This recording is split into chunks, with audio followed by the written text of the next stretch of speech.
All right, the Detroit Lions just signed Emmanuel Mosleys' replacement. Finally, at the cornerback position, there's been some change just because of the injuries. Guys are nicked up. We're at that point of preseason where there's starting to be some injuries, and so they sign a new corner. We'll get into that. Plus, some good news is Hendon Hooker returns. Aleem McNeil returns from practice. It appears that Jahmyr Gibbs does not have like a major injury, which is great as well. So before we get into that, I was just taking a look at the 99 roster. Who did you like better, Luther Ellis or Tracy Scroggins? I mean, look at this defensive line. Just some of your favorite defensive linemen from the 99 team. Robert Porcher, James Jones, Luther Ellis, and Tracy Scroggins. Let me know out of those four who you like the most. I loved Robert Porcher. He was 30 at this time. But Robert Porcher was just, he looked sweet. Like he epitomized the new uniforms that we have. Like when I think of those blocky letters, like I think of Robert Porcher. It's like, let's go. So, all right, let's take a look at who the Lions sign. And it's kind of interesting. So they sign Isang Bassi. Now, the reason this is like, okay, this is more than just a camp body is because he actually has some experience. He's actually been in the NFL for a couple of years. And so it's like, okay, so they waive Duran Gilbert and then sign a Sang Bassi. And here's why this is interesting is because if you look at it here, the Lions lost Emmanuel Mosley long-term to a torn pectoral. So Bassi can play nickel or corner. Then they lose Terrion Arnold and Enos Rakestraw. We don't know how severe either of those are.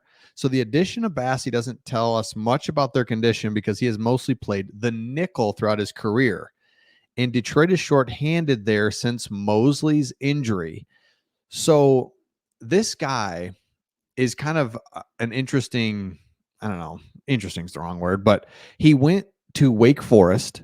He played right away as a freshman. As a sophomore, he led them in defensive snaps. His junior season was really good as well, but then he went undrafted, but picked up right away by the Broncos, then went Chargers, Broncos again, back to Chargers. So basically what they were doing was flip-flopping him between practice squads, active roster, back on the practice squad. So if you take somebody from the practice squad, they have to go to your active roster. Then they have to be there for a certain amount of time. Then you could put them back on the practice squad. And then the other team's like, all right, I'm taking you to the active roster. And so now he comes to the Detroit Lions. He's 5'10", 190 pounds. With the Denver Broncos, so there's been some videos circulating out there. Like last preseason, I think it was, he had 3 interceptions in 3 games. So he gets his hands on the ball. Isang Bassi is the guy that we're going to kind of look at. Let me pull up something else here. And while we're doing that, again, I think I showed it, but let's look at Isang Bassi. I meant to have this pulled up, but let me go back to this good news. Just take a little break here and just look at the good news. Hendon Hooker and Aleem McNeil return. One of the things that we were really concerned about was Hendon Hooker with any brain injury. You just don't know.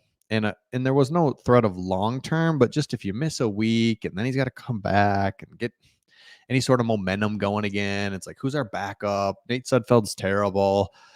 Like it just kind of felt a little like, love this, but Hendon Hooker should be fine and ready to go. That's huge. I mean, that's exactly what we need. So here's Bassi right here. Look at this guy.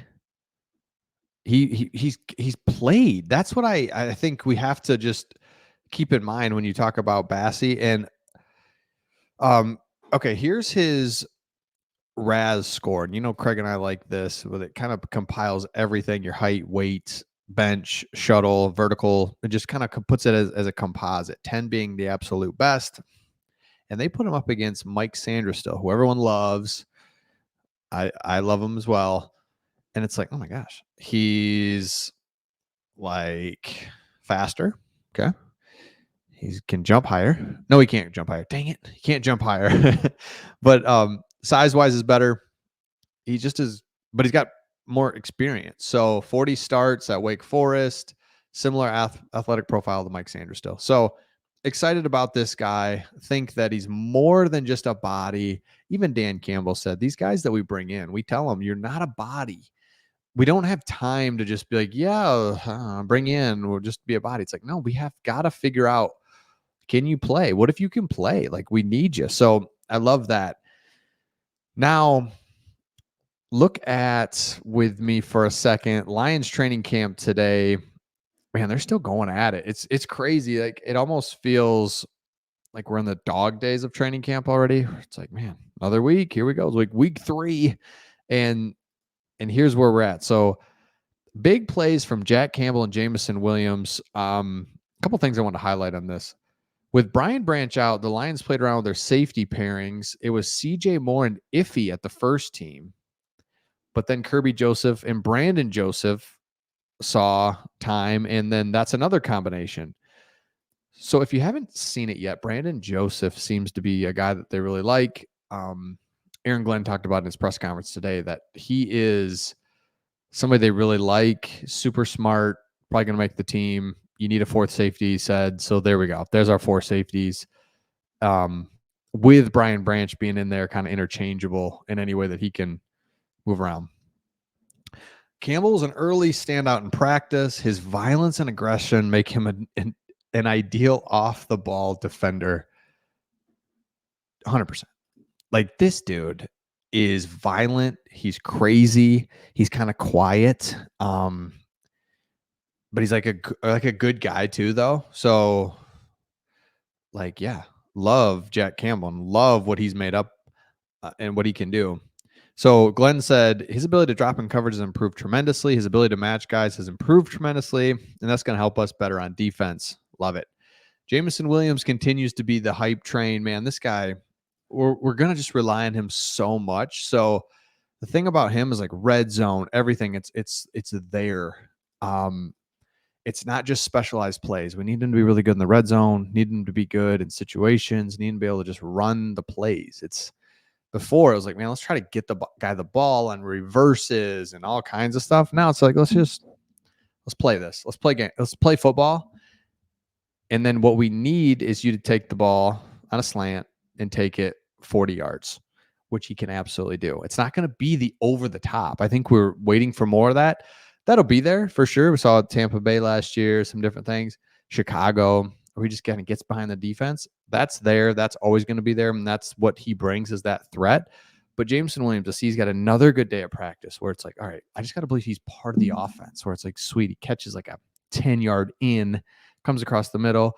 One guy misses and he is gone. That is more of what the Lions need. So let me know your thoughts in the comments. If you're new to the channel, make sure you subscribe, as we're going on now for 25,000 subs, and we'll see all of you on the next one.